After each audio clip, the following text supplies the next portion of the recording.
When 72-year-old veteran Will Jackson is wrongfully harassed by two officers in a small-town diner, his son, David Jackson, the newly appointed police chief, must confront a deep-rooted injustice within his own department. As tensions rise, a quiet community is forced to face hard truths about power, race, and accountability. Will David find the strength to bring justice, both for his father and the town? What would you do in David's place? Let us know in the comments, and be sure to subscribe for more stories that inspire and challenge. The hum of conversation filled the air as the afternoon crowd packed into Mary's diner. Silverware clinked against ceramic plates, mingling with the sounds of coffee cups being set down on worn wooden tables. It was a place of warmth, tucked away in a mostly white suburban neighborhood, the kind where everyone knew each other's business. And not much changed. At a small corner table near the window sat William "Will" Jackson, a 72-year-old African-American veteran. Dressed in a simple, well-worn jacket, he sipped his coffee quietly, glancing out the window occasionally as the autumn sunlight filtered through the blinds. The years had carved lines into his face, but there was a quiet dignity about him, a strength that had been earned through hardship. His hands, calloused from years of labor and military service, rested calmly on the table. He was waiting for his son, David Jackson, the newly appointed chief of police. Will was proud of his boy, though he hadn't been one to brag. He preferred to keep his pride in his heart, where it belonged. But today, as he sat in this unfamiliar diner, he couldn't help but reflect on how far they had both come. The atmosphere around him was lively but comfortable, people enjoying their late lunches, their conversations blending into a background hum. To them, Will was just another old man, waiting for someone, sipping coffee to pass the time. He didn't mind. He liked the quiet moments. But not everyone in the diner shared his peace. The front door swung open with a sharp jingle of the bell, cutting through the noise like a knife. Officer Jake Warren and his partner, Officer Tyler Collins, strode in, their boots heavy against the tile floor. The two men were in their late 20s, radiating the kind of authority that comes with a badge and a gun. Warren was tall and muscular, his face set in a permanent scowl, while Collins was wiry, with quick, darting eyes that missed nothing. As soon as they entered, Warren's gaze swept across the room, landing on Will, the only black man in the diner. He leaned closer to Collins and muttered something with a smirk. They both chuckled, their laughter low and mean, like they shared a secret no one else was privy to. Will didn't notice at first. His mind was still on the conversation he planned to have with David. Maybe reminisce about their time fishing, or talk about his son's new role as chief. But Warren wasn't the kind to let things go. The officers made their way toward Will's table, their boots squeaking on the linoleum as they approached. The energy in the room shifted, subtle but noticeable. A few patrons glanced over, sensing something out of place, but quickly turning their attention back to their food. Conflict was something they preferred to avoid, especially in a peaceful neighborhood like this. Warren stopped at Will's table, his shadow casting over the elderly man like a storm cloud. He didn't bother with pleasantries. "What are you doing here, old man?" Warren's voice was sharp, dripping with the kind of authority that didn't expect to be questioned. Will looked up from his coffee, his expression calm but curious. He wasn't used to being spoken to like that, not anymore. In his younger days, sure, but after everything he had done, after serving his country in Vietnam, after raising a family and watching his son rise through the ranks of the police force, he had thought those days were behind him. "I'm waiting for someone," Will answered, his voice steady, calm. He looked Warren in the eye, not with defiance, but with the quiet confidence of a man who knew his worth. Warren didn't like that. He sneered and exchanged a glance with Collins, who stood just behind him, arms crossed over his chest. "In this neighborhood?" Warren asked, the mockery in his tone impossible to miss. "It's not every day we see someone like you around here, especially not in a place like this." Will knew exactly what he meant. He had faced it his entire life. People who thought they were better than him, who thought he didn't belong simply because of the color of his skin. He had learned long ago not to let it get to him. Words were just words. He took a sip of his coffee, not bothering to answer. That only irritated Warren more. The officer leaned in closer, his eyes narrowing. "I asked you a question," he said, his voice hardening. "What are you doing here?" "I told you," Will said, his patience still intact. "I'm waiting for my son." "And who's your son?" Collins finally spoke, his tone dripping with disbelief. "Does he know you're slumming it in a place like this?" Will's grip tightened on his coffee cup, but he didn't react. He wouldn't give them the satisfaction. He knew how this game worked. He had seen it too many times before. The best way to win was not to play. "My son's the new police chief," Will said, finally looking up. His voice was even, but there was a weight behind it, a quiet power that came from decades of enduring and surviving. That caught both officers off guard for a moment. Warren blinked, and Collins's sneer faltered. But it only took them a second to recover. And when they did, Warren let out a sharp laugh. "Yeah, right," he scoffed. "And I'm the mayor. You think we're stupid?" Will didn't respond.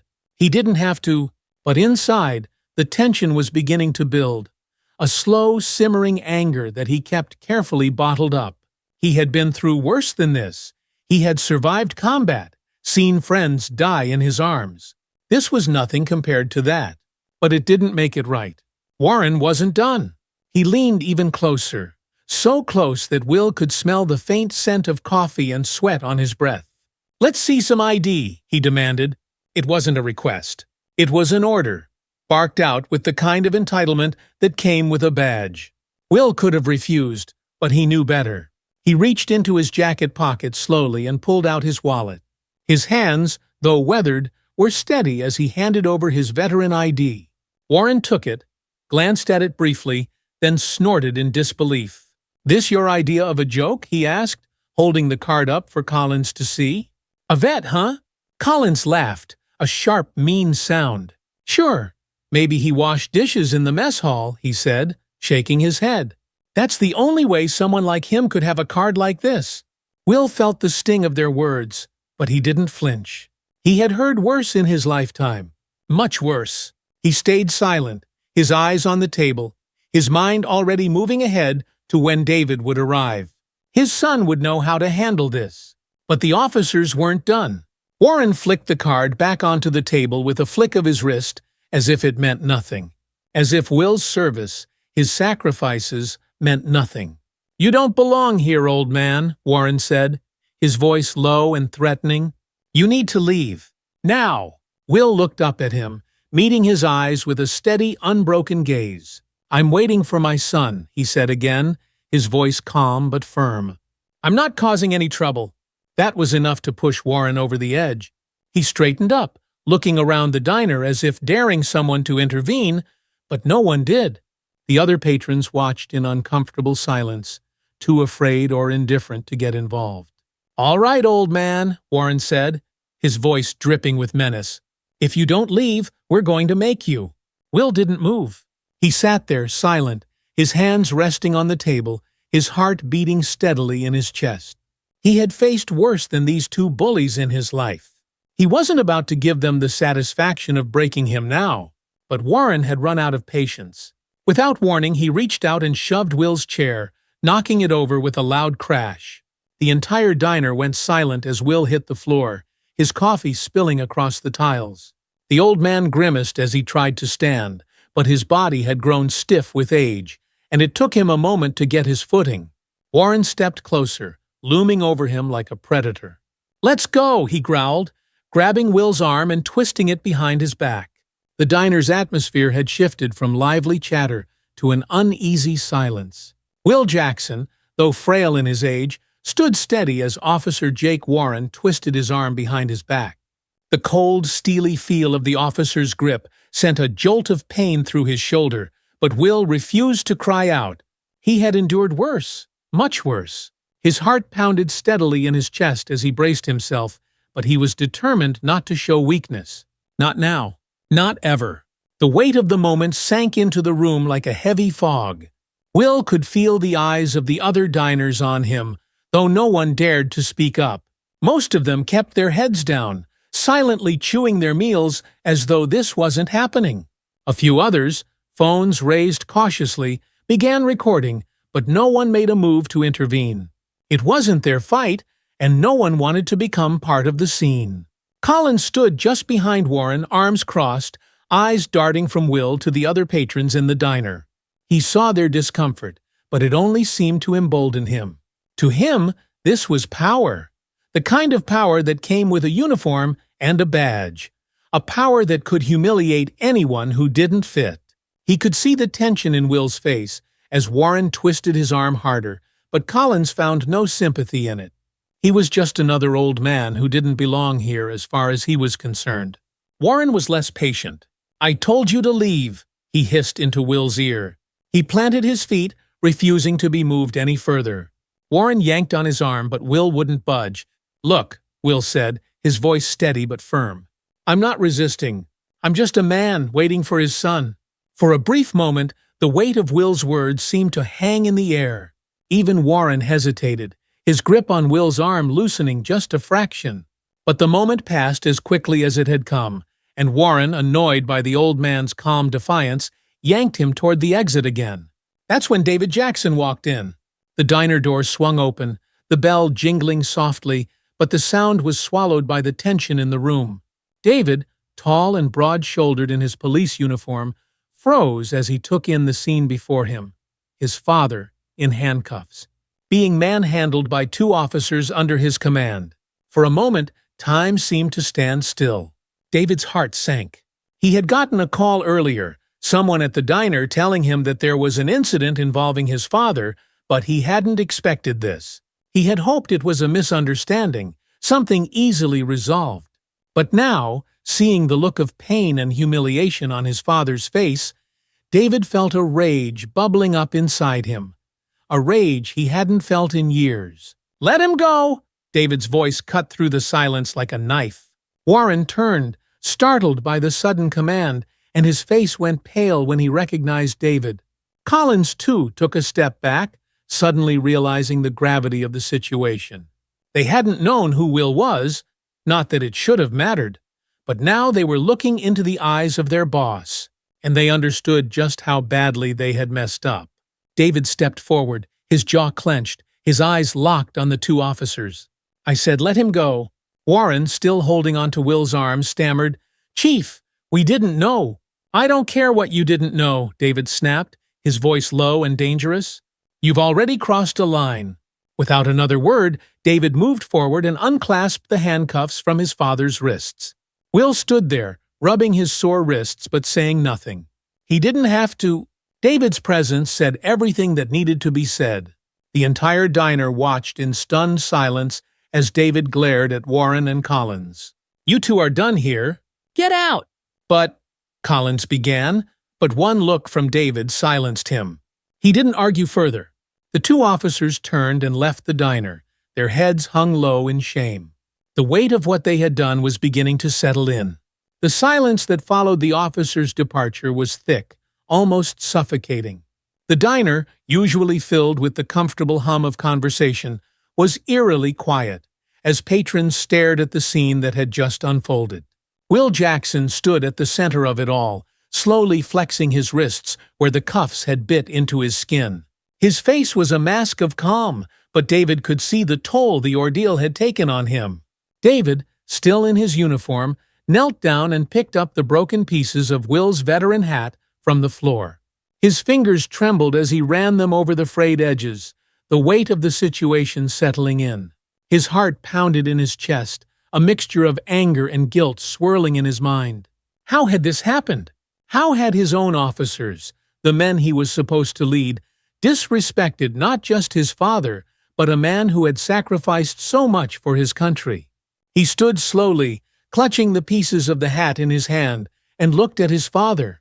Will had been through so much in his life, from the battles in Vietnam to the daily struggles of being a black man in America.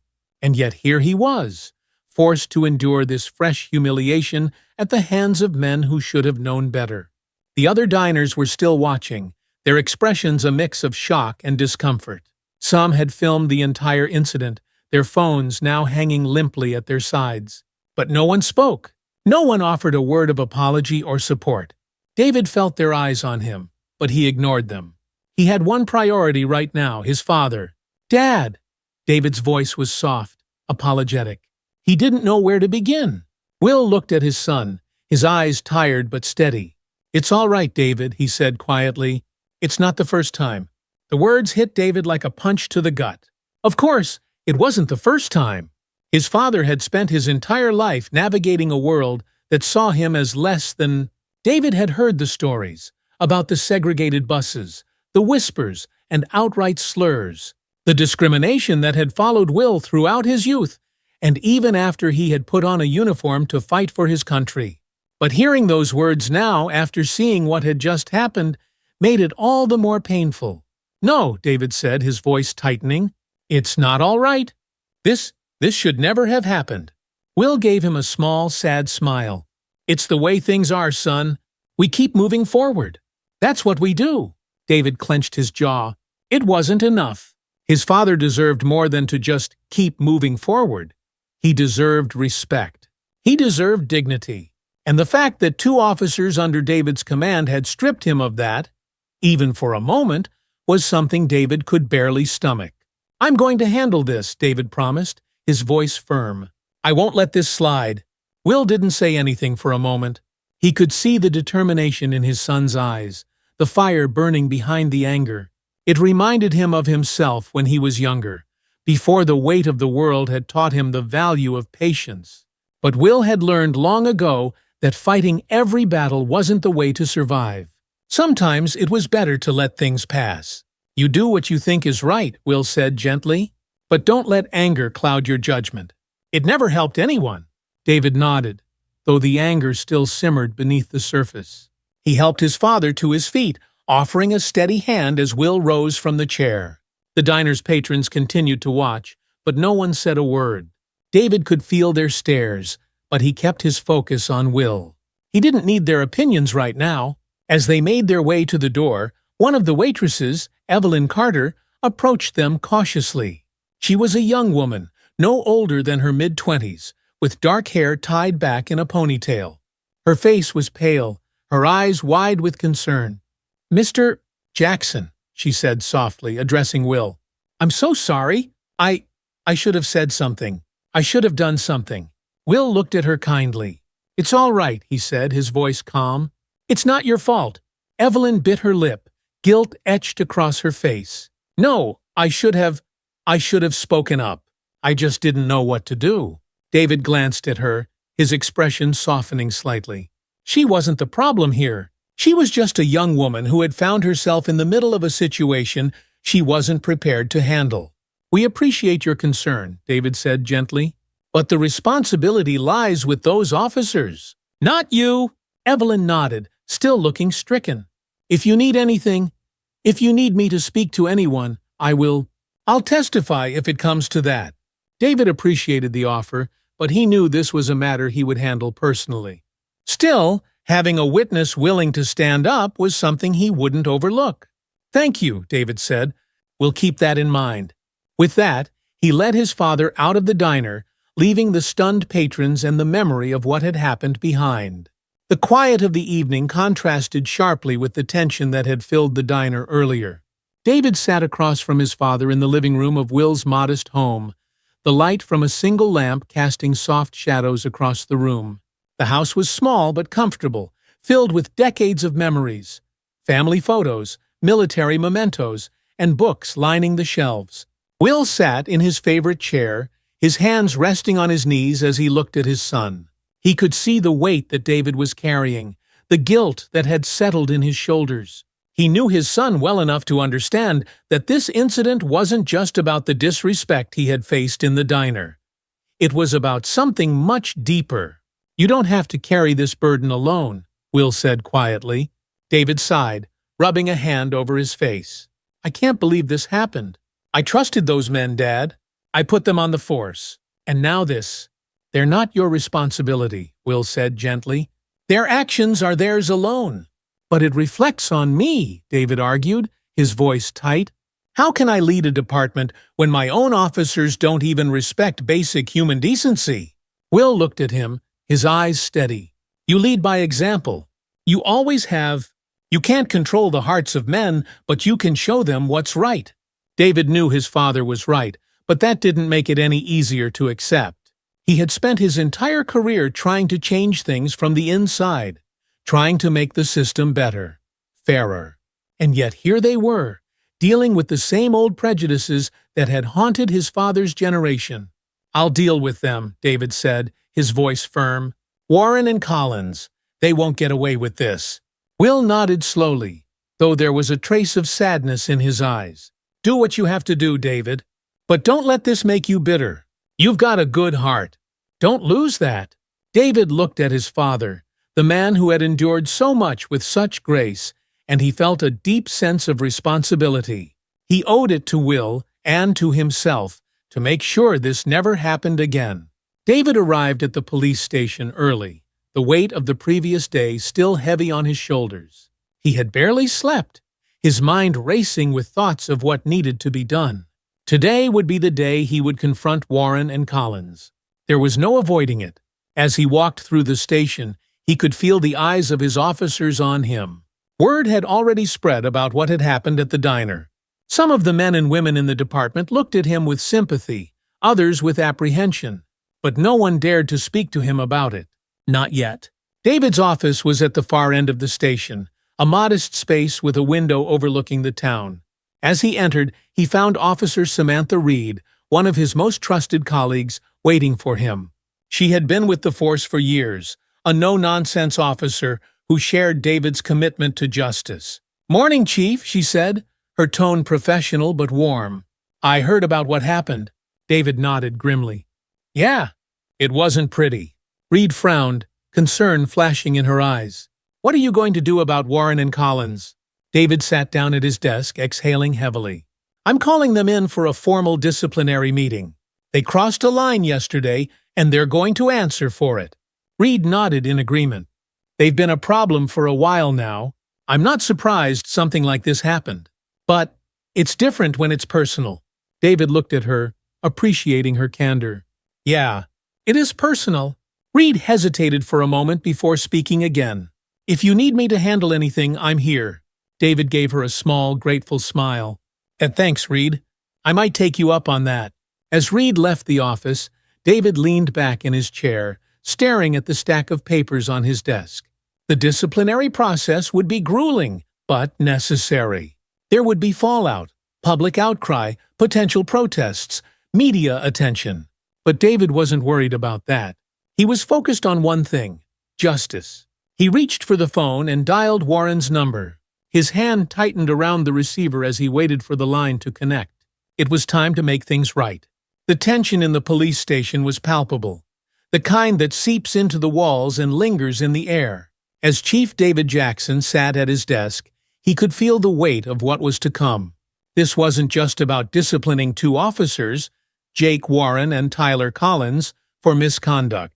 It was about sending a message, not only to the police force but to the entire community, that prejudice and abuse of power would not be tolerated under his leadership. David glanced at his watch. The meeting with the officers was scheduled for 9 past p.m., and they were due any minute. He had reviewed the protocols the night before, ensuring that everything would be handled by the book. This wasn't about revenge. His father had made that clear. It was about justice. Calm, fair, and uncompromising justice. A knock on the door broke his thoughts. "Come in," David called out, his voice steady. Officer Samantha Reed stepped inside, her expression as serious as ever. "They're here, Chief. Waiting in the conference room." David nodded, his face unreadable. "Good. Let's get this over with." Reed hesitated before leaving, her hand resting on the doorknob. "I'm glad you're doing this, Chief. A lot of people are watching how you handle it." David met her eyes and gave a slight nod. He knew that this was more than just an internal issue. The community had already started talking. After all, it wasn't every day that the police chief's father was harassed and humiliated by two officers from his own department. It was a small town, and word spread fast. David stood up, adjusting his uniform and taking a deep breath before walking out of his office. The corridor was quiet as he made his way toward the conference room, Reed following behind him. The station felt like a different place today. tense, expectant. The usual hum of chatter among officers was absent, replaced by a sense of unease. As David reached the door of the conference room, he paused for a moment, steadying himself. He had handled tough situations before. Negotiations, high-pressure cases. But this felt different. This felt personal. He opened the door. Inside, Jake Warren and Tyler Collins sat side by side at the long table, their postures stiff and their eyes downcast. They looked far removed from the arrogant officers who had mocked his father just the day before. Now, they were nervous, clearly aware of the gravity of the situation. Neither of them dared to meet David's gaze as he entered the room. David remained standing as he addressed them. He didn't need to sit to make his presence felt. "Officers Warren and Collins," David began, his tone cold and professional. "You know why we're here." Warren shifted uncomfortably in his chair. Collins remained motionless, staring at a spot on the table. David took a moment, allowing the silence to stretch out, pressing down on them like a weight. "Yesterday," David continued, "the two of you engaged in behavior unbecoming of police officers. You approached an elderly man in a public place without cause. You harassed and humiliated him. And when he didn't respond in the way you wanted, you escalated the situation. You arrested him without grounds and violated his rights." Warren finally looked up, his face pale. "Chief, we didn't know." David cut him off with a sharp gesture. "It doesn't matter who he was. It doesn't matter that he was my father. What matters is how you treated a man who had done nothing wrong, who was sitting quietly, waiting for his son. You abused your power, and you disrespected the badge you wear." Warren swallowed hard, his bravado from the previous day completely gone. We were just following protocol, Chief. We thought he might be—" "You thought he might be what?" David snapped, his voice rising slightly. "A threat? An old man sitting alone waiting for his son? That's what you saw?" Collins shifted in his chair, his voice low and uncertain. "We didn't think it would go that far, Chief. We thought—" "You didn't think," David interrupted, his eyes flashing with controlled anger. "You saw an old black man in a diner, and you thought he didn't belong. You acted on your own biases, and instead of treating him with the respect every person deserves, you treated him like a criminal." The weight of David's words hung heavy in the air. Warren and Collins sat in silence, the reality of their actions sinking in.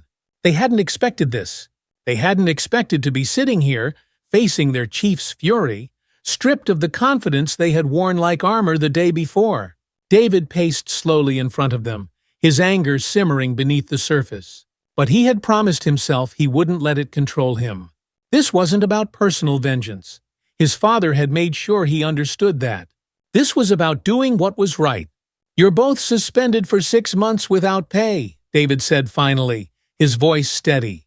"You'll also be required to complete mandatory retraining on racial sensitivity and bias. If, after that, you still want to be part of this department, we'll have a conversation. But understand this, things are going to change around here.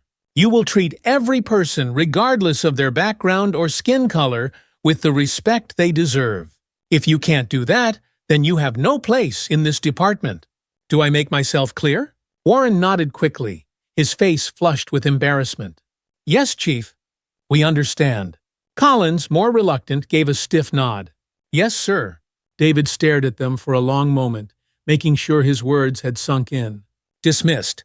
The two officers stood up, their heads bowed as they shuffled out of the room. As they passed David, neither of them met his eyes. They left the station in silence, the sound of the door closing behind them echoing through the quiet halls. David stood there for a moment, his body rigid with tension. He had done what needed to be done, but it didn't feel like enough. He had disciplined them, yes, but it wouldn't erase what had happened to his father. It wouldn't erase the years of prejudice and pain Will had endured. Nor would it change the systemic issues that allowed men like Warren and Collins to act the way they did. David sat in his father's living room, the silence between them comfortable but heavy. Will was seated in his favorite chair, his hands resting on his lap as he looked out the window. The sun was beginning to set, casting a warm golden light across the room. "I handled it," David said quietly, breaking the silence. Will didn't respond at first. He kept his eyes on the horizon, watching as the sky shifted from blue to orange. Finally, he sighed, his voice soft and reflective. "And what did that change?" David frowned, not understanding. "They're suspended. They'll face consequences for what they did." Will turned to look at his son, his expression gentle but sad. "You did the right thing, David." David met his father's eyes, seeing the wisdom in them. Will had lived through so much, far more than David ever would, and yet he still carried a sense of hope. It was that hope that had kept him going, that had allowed him to endure the hardships of his life with grace. "I'll keep fighting," David promised, his voice firm. "For you. For people like you." Will smiled again, but this time there was a hint of sadness in his expression. "Do it for yourself, too. For your children. They deserve a better world." David nodded, understanding what his father meant. This wasn't just about the past, it was about the future. It was about building something better for the generations to come, something that would outlast them both. News of the incident at the diner had spread quickly, and the town was divided. Some praised David for taking swift action, while others defended the officers, claiming they had only been doing their jobs. The conversation around race and police conduct had taken center stage, and David found himself at the heart of it. Protests erupted outside the police station, some in support of the changes David was trying to make, others demanding more accountability. It was a challenging time, but David knew it was necessary. Change didn't come without resistance. Evelyn Carter, the waitress who had witnessed the entire incident, came forward with her testimony. Her account helped solidify the case against Warren and Collins, and it was clear that they would face even harsher consequences if they. As protests stirred outside the police station, tensions continued to simmer, reflecting the deeper divisions within the community. The town had become a symbol of the broader national conversation about race, justice, and accountability. David Jackson, though overwhelmed at times, was determined to steer this moment toward meaningful change. In the days following his disciplinary action against officers Warren and Collins, David had been flooded with emails and calls. Some people praised him for his decisive leadership, commending him for standing up not only for his father, but for the principle that all citizens deserve dignity and respect. Others, however, were less supportive. A vocal minority argued that the officers had done nothing wrong, insisting that they had simply been doing their jobs. David knew these reactions were part of the larger issue. As chief, he wasn't naive about the resistance he would face, but it still weighed heavily on him. His every move was scrutinized, not just as a leader of the department, but as a black man in a position of authority. The protests outside his station reflected this complex mix of support, fear, and frustration. He took a deep breath as he stood in his office, watching the crowd through the blinds. There were signs held high by both groups, some demanding justice for his father, others demanding that the police be left alone to maintain order. It was a bitter reminder that change, real, lasting change, was never easy. But David wasn't about to back down. This was a battle he was willing to fight. Among the crowd was Evelyn Carter, the waitress who had witnessed the entire scene at the diner. Her conscience had weighed on her since that day, and she had finally mustered the courage to come forward publicly. She wasn't sure how people would react. After all, the town was divided. But she couldn't stand by and let what she saw go unaddressed.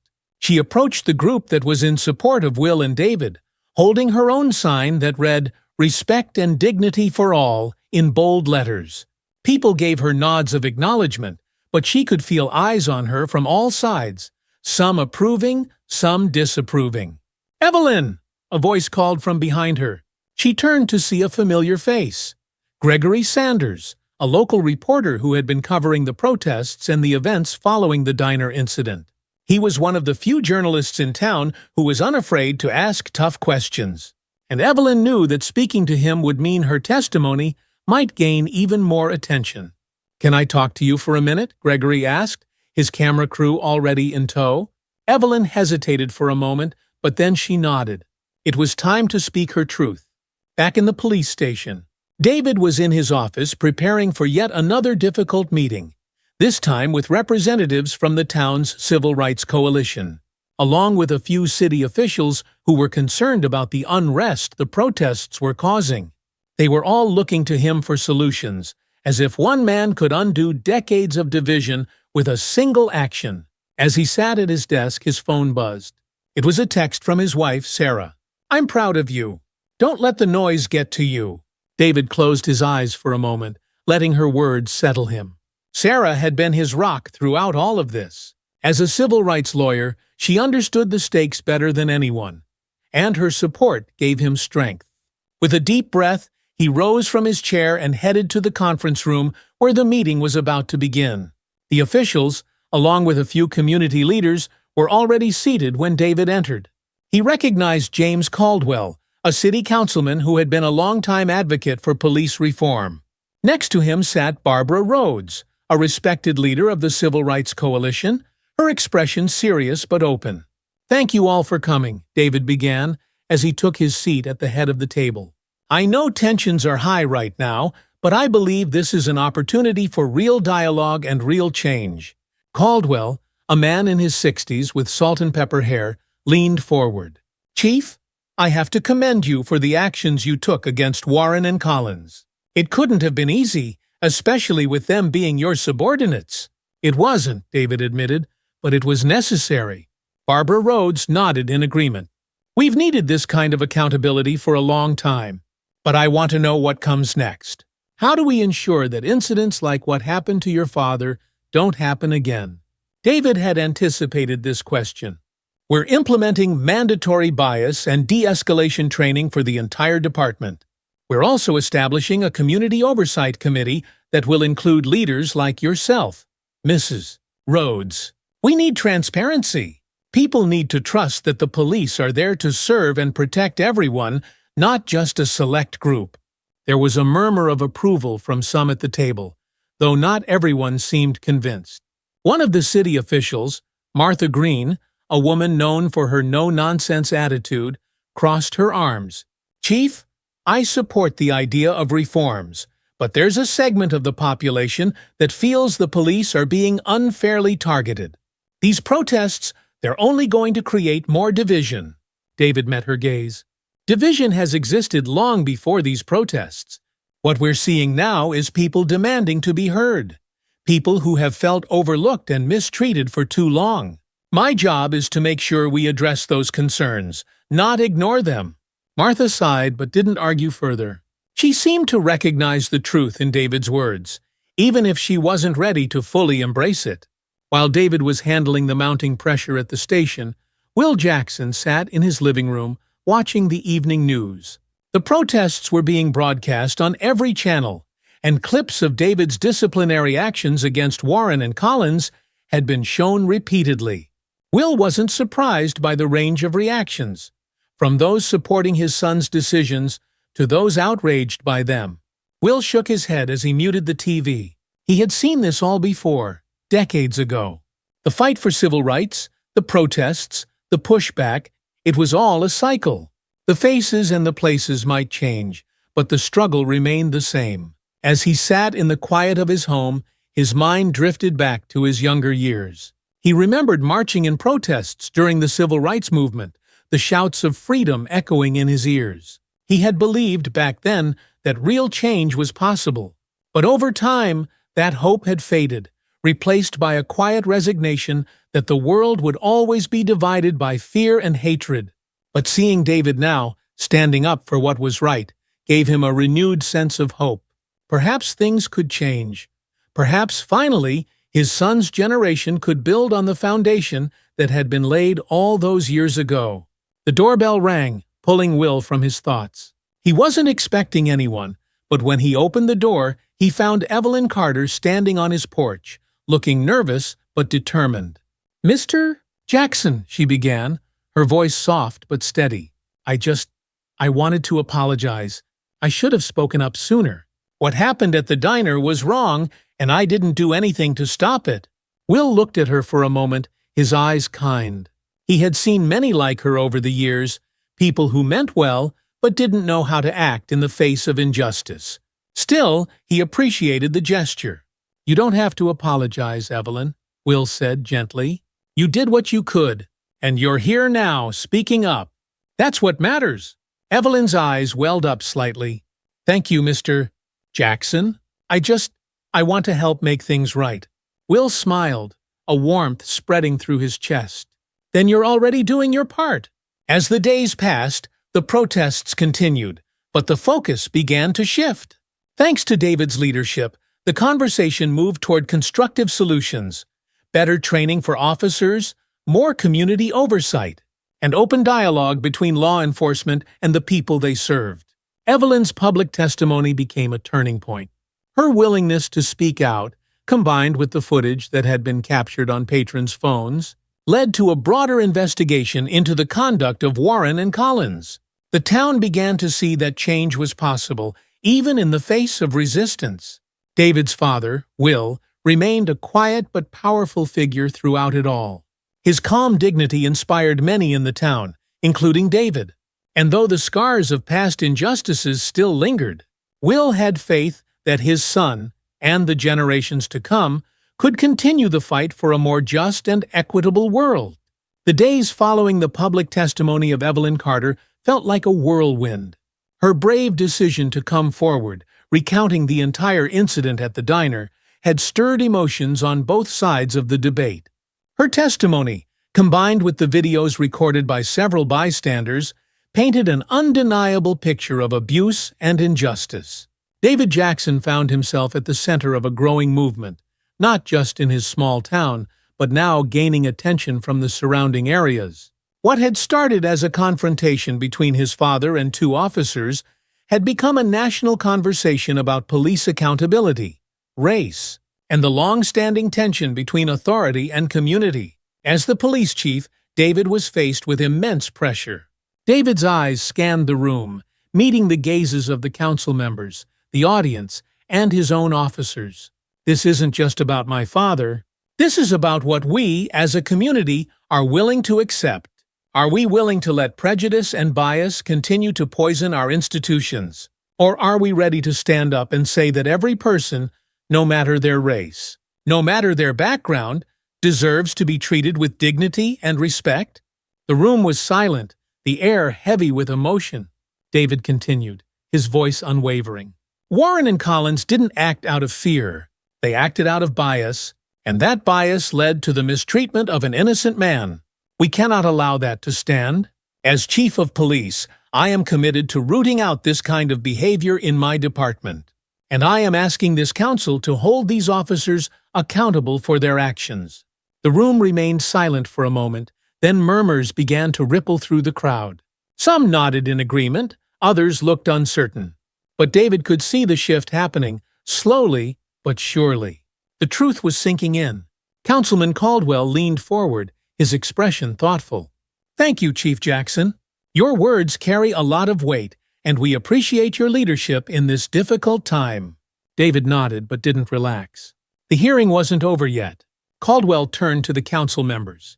"We will now take a brief recess to discuss the testimony and evidence presented today. After that, we will deliver our decision." As the council members stood to leave the room, the tension in the chamber broke slightly, and the audience began to buzz with whispered conversations. David returned to his seat, his heart still racing. He had said everything he could, but now it was out of his hands. After what felt like an eternity, the council members returned to their seats. The room fell silent once again, the air thick with anticipation. Councilman Caldwell cleared his throat and spoke into the microphone. "After careful consideration of the testimony and evidence presented, the council has reached a decision regarding Officers Warren and Collins." David held his breath. "Officer Jake Warren will be terminated from his position in the police department, effective immediately.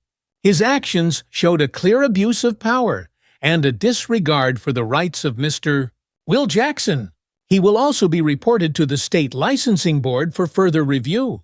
The crowd erupted into murmurs, some in approval, others in shock. "Officer Tyler Collins," Caldwell continued, "will be suspended without pay for 1 year and will be required to undergo extensive retraining, including courses on racial bias and de-escalation. His conduct, while serious, does not rise to the level of termination, but we expect a significant change in his behavior moving forward. David exhaled slowly, feeling a mix of relief and frustration. It wasn't a perfect outcome, but it was a step in the right direction. Warren's termination sent a clear message, and Colin's punishment showed that there were consequences for such behavior. It was far from the sweeping change David wanted, but it was a start. As the decision was announced, the crowd's energy shifted. Some applauded, others remained stone-faced, but David could feel the tension begin to ease.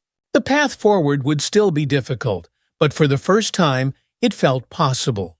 Later that evening, David found himself back at his father's house. Will sat in his usual chair, the quiet between them comfortable. They didn't need to say much.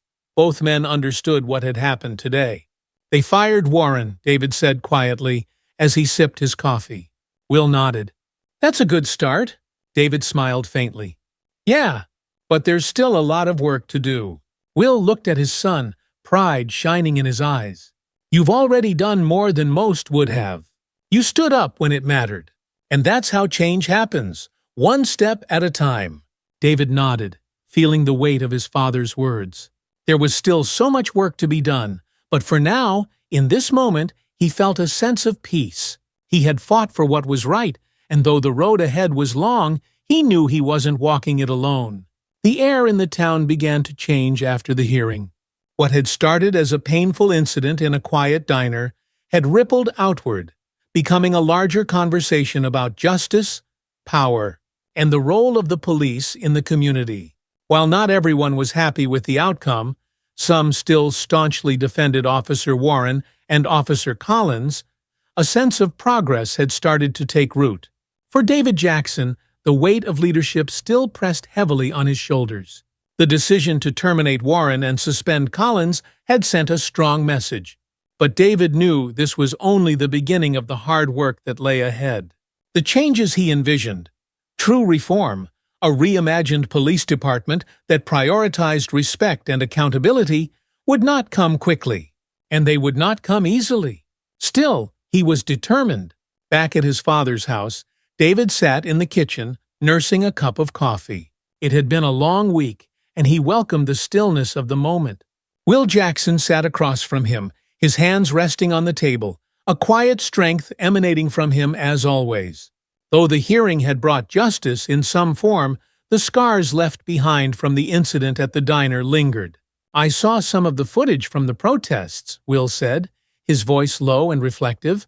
"Seems like the town's waking up to a lot of things that have been ignored for a long time." David nodded. "Yeah, but not everyone's happy about it. There's still resistance. Some people think I went too far by firing Warren, or that I'm being too hard on the department." Will looked at his son with knowing eyes. Change is hard for people, especially when they're forced to confront something uncomfortable. "But you did what needed to be done." David let out a breath. He had been telling himself that same thing, but hearing it from his father made the burden feel just a little lighter. He leaned back in his chair, staring at the ceiling for a moment. "I just want things to be better, Dad. I want this town to be a place where people trust the police, where no one feels like they don't belong." Will smiled faintly, the lines on his face deepening with the expression. "You're already making it better, son. You've taken steps that most people in your position would have avoided. But remember, this is a marathon, not a sprint." David chuckled softly. "You've been telling me that my whole life." Will's smile widened. "And I'll keep saying it as long as it needs to be said." In the weeks following the hearing, the police department underwent a series of changes. David implemented new training programs focusing on racial bias and de-escalation tactics, and made it clear that any officer unwilling to embrace these reforms had no place in his department. While some officers grumbled quietly, others, like Samantha Reed, stood firmly by his side, helping to guide the department through the transition. The community itself was also changing. The incident with Will Jackson had brought many long-simmering tensions to the surface, and while some remained defensive, others began to engage in real conversations about race, equality, and the role of law enforcement. Evelyn Carter, the waitress who had testified, became a quiet symbol of courage in the town, with many people now looking to her as a voice of conscience. One afternoon, while David was working late in his office, he received a knock on his door.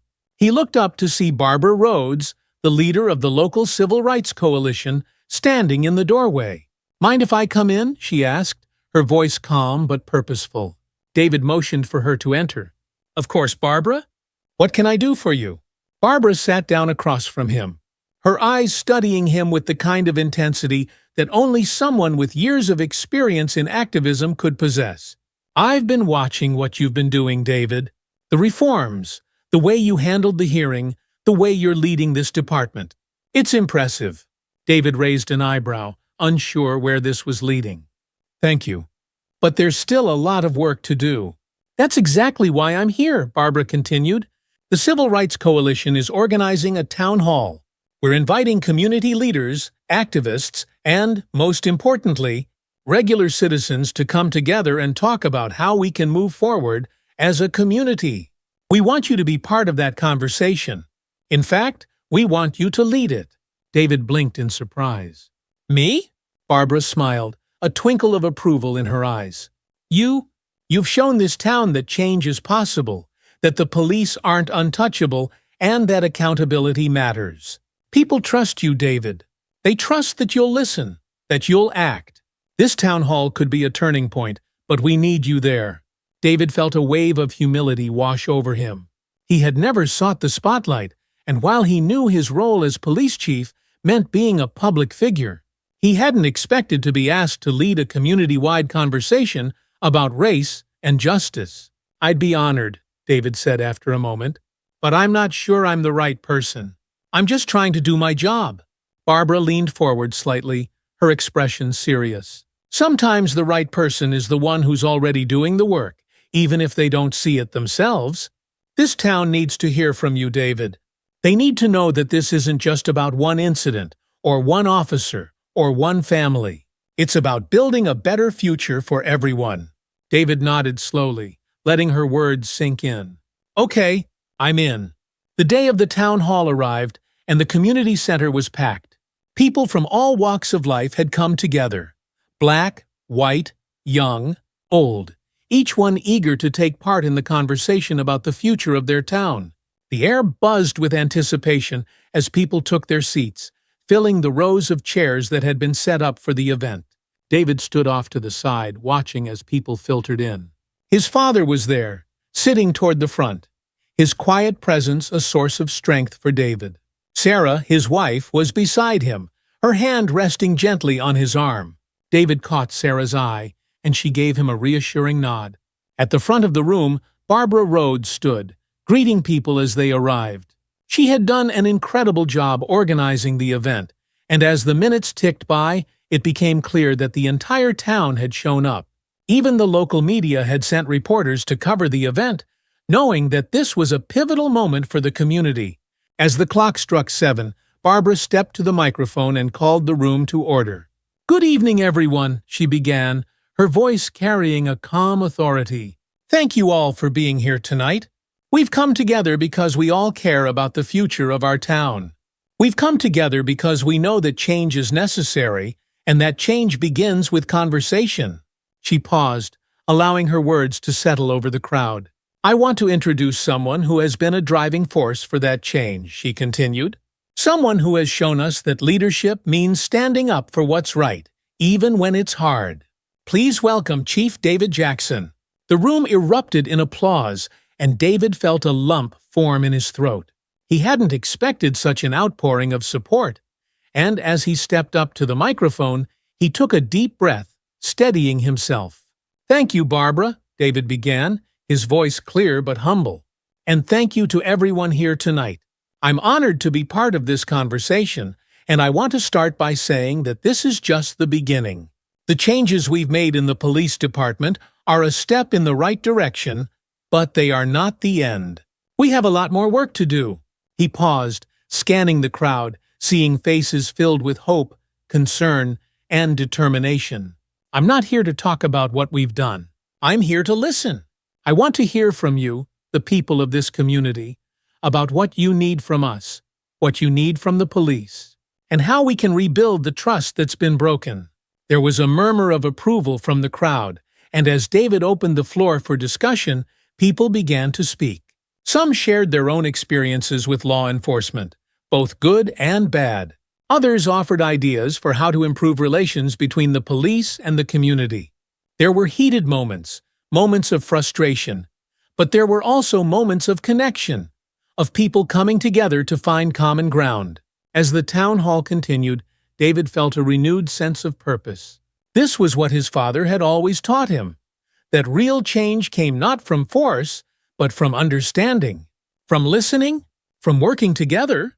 Later that night, after the town hall had ended and the community center had emptied out, David and his father stood outside, looking up at the stars. The air was cool, and a soft breeze rustled the leaves of the nearby trees. "You did good tonight," Will said quietly, his voice filled with pride. David smiled, feeling a sense of peace wash over him. "Thanks, Dad. I couldn't have done it without everything you taught me." Will chuckled softly. "I didn't teach you much. You've always known what's right. You just needed the chance to show it." David looked at his father, his heart full. The road ahead was still long, and there would be challenges. But for the first time in a long time, he felt like they were moving in the right direction.